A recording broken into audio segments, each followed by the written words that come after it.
Utilisateur de ClickSense, je dispose d'une application de suivi commercial dans laquelle j'ai ici notamment un dashboard où je souhaite suivre les différents chiffres réalisés par mes commerciaux, que ce soit par catégorie d'articles, par mois ou par client. Ici, j'ai mis en place un mode on-demand basé sur nPrinting qui me permet à la volée de télécharger des rapports qui soient sous format PDF, sous format Word, sous format Excel, etc. et de pouvoir les générer à la volée en fonction de mes sélections. Donc ici, par exemple, je vais sélectionner Benoît, Charles et Lina, je vais valider et demander à éditer le rapport pour ces trois commerciaux. Donc bien évidemment, il garde l'historique des rapports déjà lancés, déjà exécutés. Ici, je vais juste en lancer un nouveau. Lui laisser le temps donc de s'exécuter et donc aller ici télécharger l'archive en question.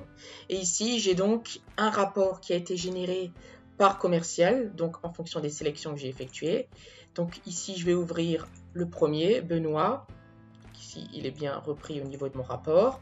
Et je vais donc avoir les chiffres correspondant à mon commercial. Et ensuite, je lui ai dit de m'afficher un listing qui correspond au détail de mes commandes. Donc ici, globalement, j'ai les chiffres de Benoît pour un CA de 356. Je vais prendre cette fois-ci Charles. Donc lui, je sais dorénavant qu'il a fait 268 millions de CA, avec en dessous à nouveau donc ces différentes commandes. Et enfin, je vais prendre Lina et avoir également accès à ses stats. Encore une fois, je peux faire varier toutes mes sélections, c'est-à-dire que si cette fois-ci, je vais lui dire que je veux travailler sur 2013 et avoir que les 2 premiers mois, je vais pouvoir rééditer mon rapport. Donc le retélécharger et avoir donc cette fois-ci les nouvelles stats de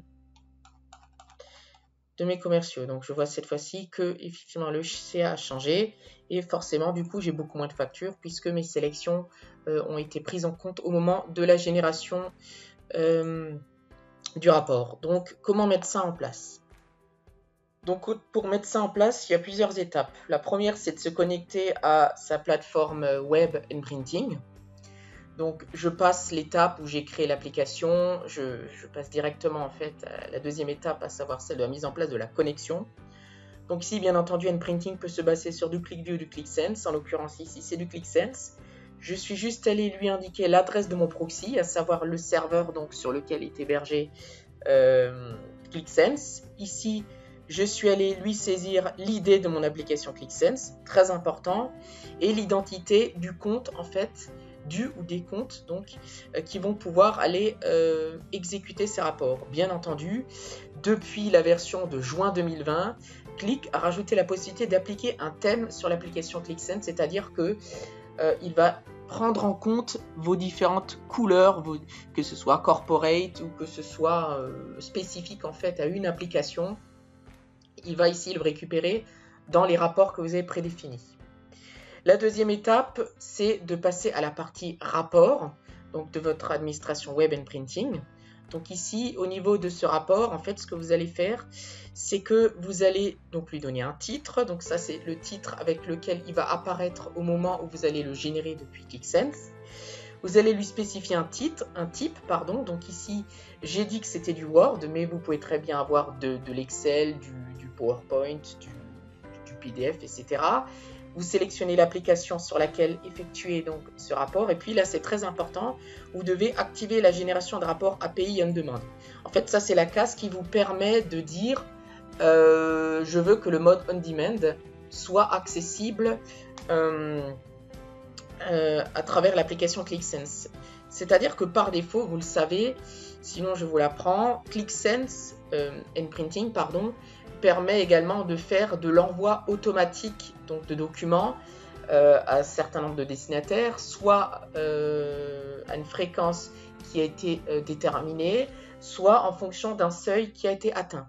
Là, en l'occurrence, c'est un fonctionnement différent, c'est le mode on demand, c'est sur demande, c'est en fonction des sélections depuis ClickSense. Et ensuite, la seule chose que j'ai changé, c'est ici que j'ai activé un cycle, le cycle permettant d'avoir une rupture, c'est-à-dire qu'ici, j'ai une rupture par commercial. Sinon, les 3 commerciaux que j'ai sélectionnés auraient été confondus dans un seul et même rapport. Et ensuite, dans le nom dynamique, eh bien, j'ai juste dit que je voulais la date en fait dans le nom du fichier, tout simplement. Bon, bien évidemment, par faute de temps, et puisque ce n'est pas le sujet de la vidéo, je passe toute l'étape où j'édite le modèle, c'est-à-dire la construction des rapports en fait dans votre éditeur, donc dans le designer, et je vais retourner en fait à la partie applicative ClickSense. Donc ici, vous allez au niveau des objets personnalisés, dans les Click Dashboard Bundle, vous allez retrouver ce qu'on appelle l'on-demand reporting, que vous allez en fait positionner sur votre page. Par défaut, tous les paramètres sont vides, donc c'est à vous d'aller les renseigner. Donc ici, on va juste désactiver les titres et rajouter un petit label pour que en fait, ce soit plus facilement compréhensible pour les utilisateurs. Dans la partie Printing Connection, vous allez en fait renseigner l'adresse de votre serveur Printing. Suite à quoi, en fait, vous allez retrouver l'application en question, la connexion également. Et enfin, très important, dans Report Configuration, vous allez retrouver ici le rapport que vous avez paramétré. Donc ça peut être important dans le sens où si vous avez plusieurs rapports sur une application, eh bien il s'agit du rapport par défaut. Puisqu'on l'a vu et je vous le remontrerai tout à l'heure. En fait, quand vous allez cliquer sur le bouton, par défaut, vous avez Quick Report qui va être le rapport par défaut, mais vous pouvez cliquer sur le bouton New Report qui va vous donner la possibilité de choisir parmi les autres rapports. Et ici, vous avez le format de sortie. Donc, même si vous avez du doc, ça peut être du PDF, le format de sortie. Voilà, on va juste terminer. Et du coup, effectivement, maintenant, quand vous cliquez sur édition de rapport, donc vous voyez, le bouton Quick Report, ici, va être opérationnel et va vous permettre, du coup, de sélectionner un rapport et de le lancer, tout simplement. Le bouton New Report, lui, permet ici d'afficher la liste de tous les rapports. Donc ici, il vous affiche le format prédéfini dans la console web et ici de choisir le format de sortie. Donc vous pouvez très bien l'avoir également en HTML ou en Word, tout simplement. Voilà, je vous remercie de votre attention. Je vous laisse revenir vers nous si vous avez besoin de davantage d'informations quant à la mise en place du mode on-demand pour Printing. Et vous incite bien évidemment à vous abonner à notre chaîne YouTube et à nos réseaux sociaux pour que vous puissiez profiter pleinement du contenu qui arrive.